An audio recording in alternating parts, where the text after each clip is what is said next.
देखिए क्वेश्चन पूछा बहुत बार, ठीक है, हाँ बहुत बार पूछ को, चाहे जो तो पीना नहीं पी लेगा। देखो तो गोली दर्पण की बात करेंगे तो गोली दर्पण कितने प्रकार का, दर्पण कितने प्रकार का, 2 प्रकार का, गोली दर्पण और समतल दर्पण। गोली दर्पण और समतल दर्पण थुथुना देखते हैं घर पे। और गोली दर्पण कितने प्रकार का, 2 प्रकार का। एक तो आता अवतल दर्पण, एक उत्तल दर्पण। तो गोली दर्पण की जो वक्रता त्रिज्या होती है ना, फोकस दूरी की आधी होती है, फोकस दूरी की आधी होती है। तो गोली दर्पण 2 प्रकार का, अवतल और उत्तल। तो दोनों में देखना है, दोनों में ये सिद्ध करना है, दोनों में सिद्ध करने में ये आता है कि साबित अवतल दर्पण में साबित करें F बराबर R/2 या उत्तल दर्पण में साबित करें F बराबर R/2। तो एक चीज बताए थे हम कि चलो पहले देखते हैं अवतल दर्पण में, पहले अवतल दर्पण देखते हैं। अवतल दर्पण साबित करें F बराबर R/2, मतलब कि अवतल दर्पण साबित करना है कि फोकस दूरी जो होती है ना वो वक्रता त्रिज्या की आधी होती है। F का मतलब फोकस और R का मतलब वक्रता त्रिज्या। कल लिखे थे ना हम लोग धूड़ गोला बना करके। और तो फोकस दूरी जो होता है ना वक्रता त्रिज्या की R/2 का बट्टा 2 का मतलब क्या होता है, आधा। बट्टा 2 का मतलब आधा। तो इसको प्रूव करने के लिए सबसे पहले क्या बना लिया हम, एक अवतल दर्पण। अवतल दर्पण कहां से पिंड होता है, बाहर से। अवतल दर्पण कहां से पिंड होता है, बाहर से। उत्तल दर्पण अंदर से। इसको बाहर से पेंट किया, इसका मतलब अवतल दर्पण है। तो बाहर से जब पेंट किया तो क्या बना लिया हम, मान लिए, क्या मान लिए कि इसको प्रूव करने के लिए कि क्या मान लिया हम कि एक अवतल दर्पण बनाए और mn एक अवतल दर्पण जिसको माने। तो mn एक अवतल दर्पण माने हैं। तो सबसे पहले क्या लिखेंगे कि माना कि mn एक अवतल दर्पण है। मान लिए हम, प्रूफ करना ना तो मानना तो पड़ेगा।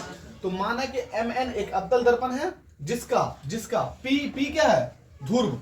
कल पढ़ाए थे ना ध्रुव, कल बताए थे ना कि मतलब अवतल दर्पण का मध्य बिंदु, अवतल दर्पण का मध्य बिंदु क्या कहलाता है, दर्पण का ध्रुव कहलाता है। तो बीचों बीच है ना, तो क्या कहलाएगा, ये ध्रुव कहलाएगा। तो माना कि mn एक अवतल दर्पण जिसका p ध्रुव, f फोकस और c क्या है, वक्रता केंद्र। c क्या है, वक्रता केंद्र। गोलीय दर्पण जिस गोले का भाग होता है उस गोले के केंद्र को क्या बोलते हैं, वक्रता केंद्र बोलते हैं। कल पढ़ाए थे। तो यहाँ पे वक्रता c क्या है, वक्रता केंद्र है, ठीक है ना। तो माना कि mn एक अवतल दर्पण जिसका p ध्रुव, f फोकस तथा c क्या है, वक्रता केंद्र है। ये जो pc है ना, pc ये क्या है, प्रधान अक्ष। लिखा है ना प्रधान अक्ष कि गोली दर्पण के वक्रता केंद्र और मतलब ध्रुव और वक्रता केंद्र को मिलाने वाले लिखा है, क्या बोलते हैं, प्रधान अक्ष या मुख्य अक्ष बोलते हैं। तो pc वही pc मिला रहा है ना, तो pc क्या कहलाएगा, प्रधान अक्ष कहलाएगा या मुख्य अक्ष कहलाएगा, ठीक है। सेम बात लिखे, माना कि mn एक अवतल दर्पण जिसका p ध्रुव, f फोकस और c क्या है, वक्रता केंद्र। और pc क्या है, pc प्रधान अक्ष। pc है ना ये वाला लाइन, इसको क्या बोलते हैं, प्रधान अक्ष। तो pc के समानांतर का मतलब हो गया, जैसे pc जा रहा ना, तो देखो उसी तरीके से यहाँ पे a भी आ रहा है, ना। जैसे pc देखो, pc ऐसे क्रॉस कर रहा है, इस तरीके से जा रहा है, तो ए भी ऐसे ही जा रहा ना। तो पीसी के समांतर आती हुई प्रकाशीय किरण यहाँ से आ रही है प्रकाशीय किरण। तो पीसी के समांतर आती हुई प्रकाशीय किरण दर्पण है ना। तो दर्पण से परावर्तन के बाद, दर्पण में टकराएगा तो वापस से रिफ्लेक्ट परावर्तन होगा। तो दर्पण से परावर्तन के बाद कहां से गुजरेगा, फोकस से। कहां से गुजरेगा, फोकस से। कभी भी दर्पण से परावर्तन है कहां से गुजरेगा, फोकस से। कभी भी परावर्तन और रिफ्लेक्शन होगा तो फोकस से गुजरता है, कोई भी रे फोकस से गुजरेगा।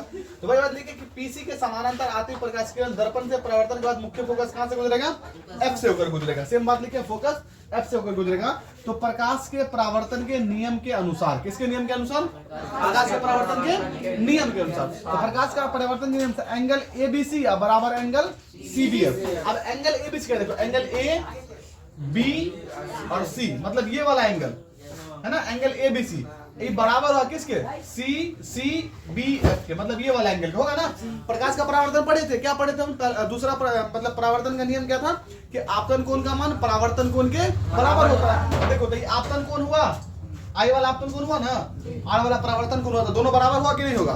तो वही बात लिखा है यहाँ पर, एंगल एबीसी बराबर एंगल सीबीएफ। क्लियर है बात, प्रकाश का परावर्तन नहीं बोलता, ठीक है। आगे बोला ए बी समानांतर सीपी, ए बी समानांतर सीपी। देखो ए बी समानांतर सीपी है कि नहीं है, जो लाइन है ना समांतर है ना, ए बी समानांतर सीपी और सी बी उनसे मिलती है। सी बी जो है, सी जो बी है मिल रही कि नहीं मिल रही, दोनों लाइन से मिल रही है ना, सी बी उनसे मिलती है। तो इसलिए एंगल ए बी सी बराबर angle B C F, angle A B C बराबर बी सी एफ होगा कि नहीं होगा, दोनों एंगल बराबर है। जब बराबर है तो एकांतर कोण समीकरण होगा। तो देखो तो त्रिभुज एबीसी जो है, बीसीएफ जो है ना, क्या एक समद्विबाहु त्रिभुज है। क्या है, समद्विबाहु किसको बोलते हैं, वैसा त्रिभुज जिसकी दो भुजा बराबर हो। तो इसीलिए बीएफ बराबर सीएफ, समीकरण 3। अच्छा इसको समीकरण 1 मान लीजिए, इसको 2 मान लेते, इसको क्या मान लेंगे, समीकरण 3। जब समीकरण 3 मानेंगे तो अब यहाँ पे लिखा माना कि बिंदु बी जो है ना बिंदु पी के निकट है। अब बी क्या नाम हुआ, ये जो बी है ना, बी किसके निकट है, पी, मतलब ये जो लाइन जो आ रही थी, रे जो आ रही थी ना, इसको मान लिया हम यहाँ से नहीं आके इस सेम लाइन से जा रही है, ठीक है, मुख्य अक्ष से जा रही है, तो पी के नजदीक यहाँ आ जाएगा, नजदीक आ जाएगा ना, ये पूरा का पूरा सट जाएगा, ये पूरे लाइन पे आ जाएगा। तो बोला जब अगर बिंदु पी जो है ना, बी जो है ना, वो किसके नजदीक होगा, पी के, मतलब ये जो लाइन जो जा रही है यहाँ से ना जाकर अगर मुख्य लाइन से जाए, अगर ये लाइन यहाँ से रेख प्रकाश के यहाँ जाके मुख्य लाइन से जाए, प्रधान अक्ष से जाए, तो बीपी के निकट आएगा ना। जब बीपी के निकट आएगा तो क्या हो जाएगा, बीएफ बराबर पीएफ, समीकरण 4 मान लिए। अब 3 और 4 की तुलना कर लेते हैं हम। देखो तो इसमें भी बीएफ है, इसमें भी है, यहाँ पे सीएफ है, तो ये जब दोनों बराबर होगा तो कट जाएगा ना, मतलब देसी भाषा में समझते हैं ना। तो ये क्या सीएफ बराबर पीएफ होगा, वही बात लिखा है यहाँ पे, पीएफ बराबर क्लियर है, कहां से आया समझ में आ गया। जब दो बराबर है तो दोनों को उड़ा देते साइड से, तो इधर का पीएफ बचा, यहाँ पे का सीएफ बचा, तो वही क्यों लिख लिया, पीएफ बराबर।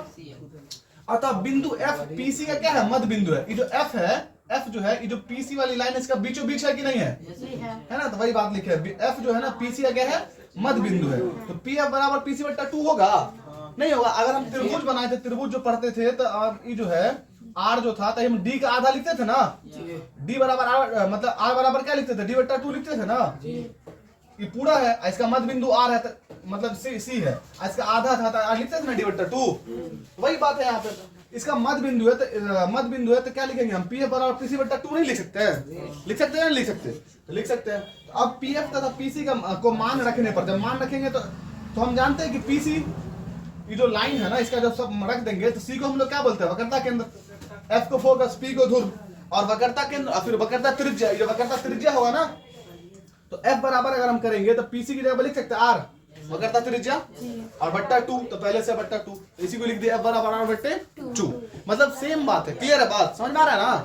तो इसीलिए यहाँ पे लिखा अवतल दर्पण की फोकस दूरी वक्रता त्रिज्या की आधी होती है, ठीक है। सीधे सीधे बातें याद रखेंगे कि माना कि एमएन एक अवतल दर्पण है जिसका पी ध्रुव, एफ फोकस तथा सी वक्रता केंद्र है। जो बात पहले लिखा हो वही बात, जो फिगर से याद रखेंगे, पी ध्रुव, एफ फोकस तथा सी क्या वक्रता केंद्र है, पीसी प्रधान अक्ष, पीसी के समांतर आत्मीकरण दर्पण से परावर्तन के बाद मुख्य फोकस एफ से होकर गुजरती है, बाकी परावर्तन के नियम के अनुसार लगा देंगे, क्लियर है बात।